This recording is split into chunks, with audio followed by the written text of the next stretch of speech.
Bismillahirrahmanirrahim.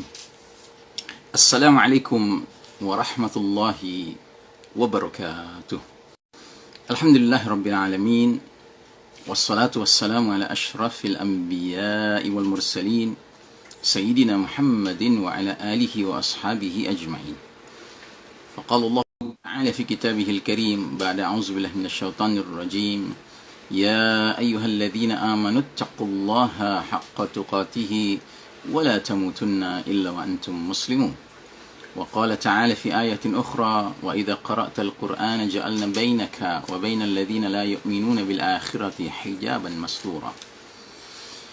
Saudaraku rahimakumullah, alhamdulillah, Jum'ah Mubarakah.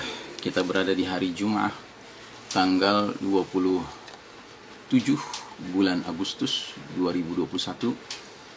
Masih di bulan Muharram, di pertengahan agak ke belakang, 1443 Hijriah.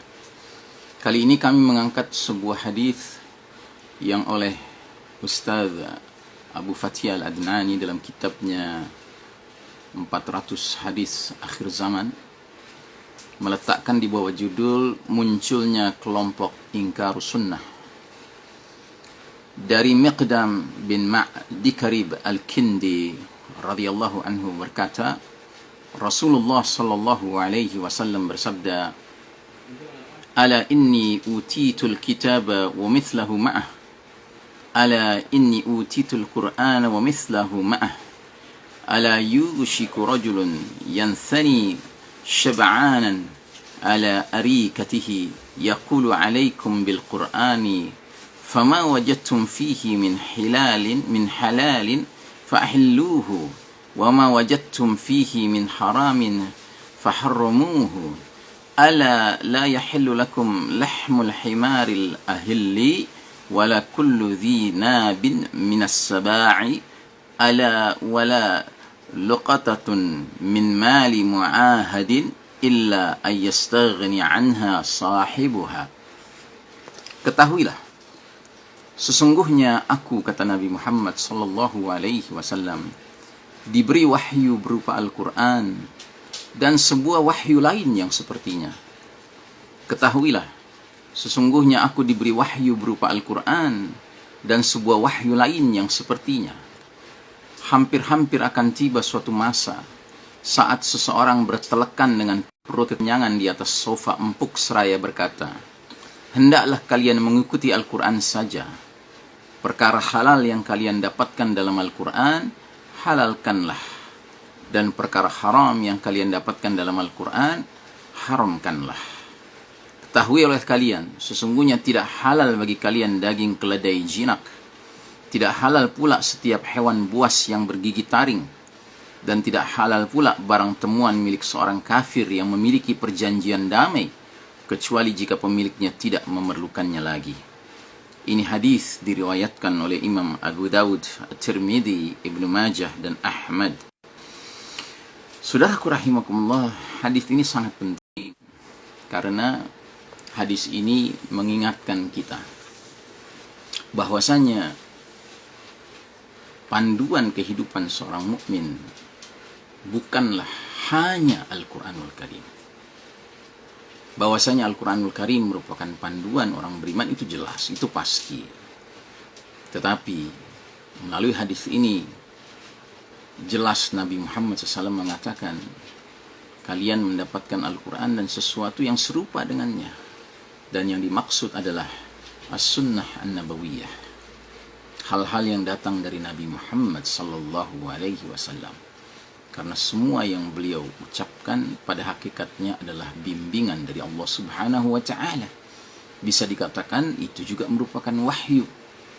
Sebagaimana firman Allah Ta'ala, "Ma yantiqu 'anil hawa in huwa illa wahyun yuha." Apapun yang diucapkan Nabi Muhammad sallallahu alaihi wasallam bukanlah mengikuti hawa nafsunya. Semua yang diucapkannya tiada lain adalah berdasarkan petunjuk dari Allah Subhanahu wa Ta'ala. Nah, di zaman kita sekarang ini, zaman penuh fitnah, di akhir zaman ini, tidak jarang kita jumpai sebahagian orang bahkan mengaku pemuka Islam, tokoh Islam, ustaz, yang di dalam penyampaiannya menggarisbawahi pentingnya Al-Quran, dan sedemikian rupa dia menggarisbawahinya sehingga jelas terlihat pensikapannya yang cenderung meremehkan hadis-hadis Nabi Muhammad SAW, as-sunnah an-nabawiyah. Wa na'udzubillahi min dzalik. Ini tidak dibenarkan.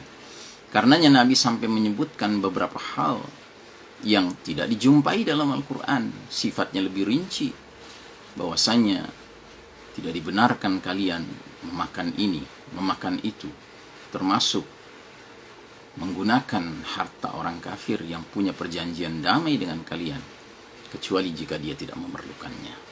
Ini perkara-perkara yang sifatnya tidak disebutkan secara eksplisit di dalam Al-Quran, tetapi Nabi Muhammad SAW menyampaikannya, mengingatkannya.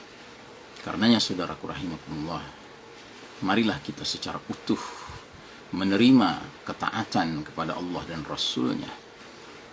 Kita menerima untuk memperhatikan, berpegang teguh kepada pesan Nabi Sallallahu Alaihi Wasallam yang kurang lebih berbunyi sebagai berikut: Taraktu amraini lan tadillu abadan in tamassaktum bihima, kitabullah wa sunnati, atau kama qala an-nabiy sallallahu alaihi wasallam. Yang artinya, kutinggalkan bagi kalian dua warisan suci yang kalian tidak akan sesat selama-lamanya selagi kalian berpegang teguh kepada keduanya, yaitu kitabullah Al-Quran dan sunnahku Nabi Muhammad sallallahu alaihi wasallam.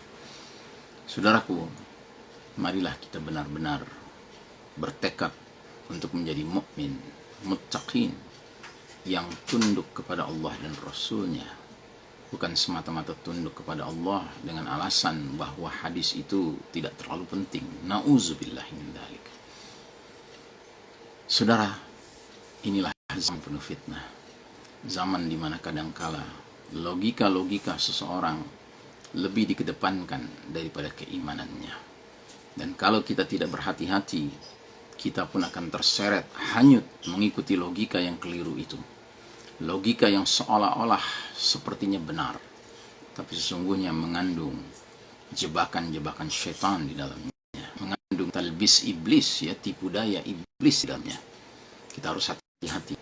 Ini bukanlah zaman di mana kita boleh bersikap santai-santai saja, tenang-tenang saja. Begitu banyak di luar sana pihak-pihak yang berupaya untuk menipu kita, orang-orang yang beriman ini, untuk keluar dari frame pemahaman al-Islam yang semestinya, pemahaman dinullah yang semestinya. Semoga Allah lindungi kita semuanya dari tipuan-tipuan yang seperti ini. Wassallallahu ala nabiyyina Muhammadin wa ala alihi wa ashabihi ajma'in. Wassalamualaikum warahmatullahi wabarakatuh.